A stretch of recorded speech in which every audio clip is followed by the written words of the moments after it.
معرفی من با اسلام با دیدن مسلمانان آغاز شد. اولین باری که با یک مسلمان دیدم در جریانی که من کار میکردم در دانشگاه و رستورانتی که مربوط به فلسطینیان بود و با چند تن امریکایی در آنجا به حیث خدمه هتل کار میکردم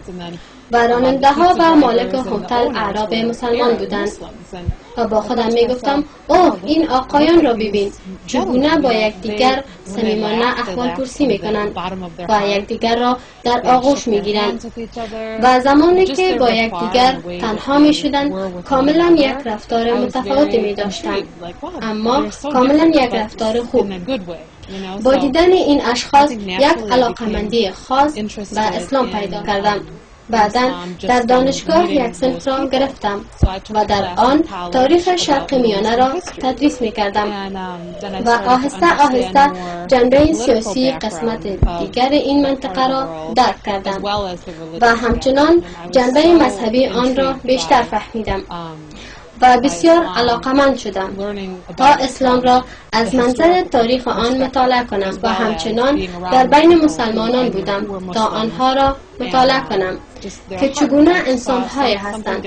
و در قلب آنها یک چیز متفاوتی را می‌دیدم. و بعضی اوقات برای پیشبرد صلح از مرد جرمنی که بالاخره شوهرم شد کمک می‌خواستم و او مرا همیشه از مسائل اسلامی آگاه می‌ساخت. او یک مسلمان و نام او سفیان است و سفیان برایم مسائل اسلامی را از نگاه علمی آن نه از نگاه احساسات آشنا ساخت و آنچه نزد من بود این بود که چه مشکلی در این دین است و فکر می کردم که این دین حتما یک مشکلی دارد. او برایم میگفت که اسلام منطق است و هر نقطه را که اشاره کنی، مثلا چرا زنها حجاب میکنند و یا مرد چطور اجازه دارد که با بیشتر از یک زن ازدواج کند، او همیشه برایم توضیحات منطقی میداد و دانش همه این پرسش ها به شکل منطقی آن و پاسخ به آن آنچه غربی ها در اسلام و تاریخ آن میبینند و دلایل آن را درک میکنند هیچگاه دلیل گفتن نمیتوانند. در حقیقت یک زیبایی شما در اسلام و تاریخ آن می‌بینید. مثلا چرا پیامبر صلی الله علیه و سلم آن عده خانم‌ها را به ازدواج گرفته بود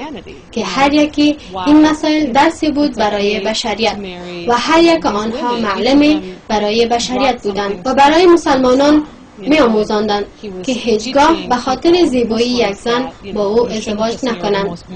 و برای من پذیرفتن اسلام به شکل تدریجی بود و من کسی نبودم که اسلام را کورکورانه قبول کنم و خودم مطالعه نمودم و الحمدلله شوهرم یک معلم خوب برایم بود و بر علاوه آن صنف‌های تدریسی دیگر را گرفتم و با زنان مسلمان دیگر آشنا شدم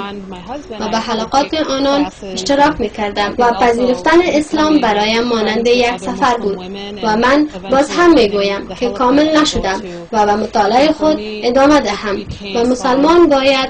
تا اخیر عمر روی مسائل اسلامی تحقیق نماید و انشالله آهسته آهسته با آموختن انسان ترقی می‌کند و پیش می‌رود. این یک راه کوتاهی بود تا مسلمان شوم.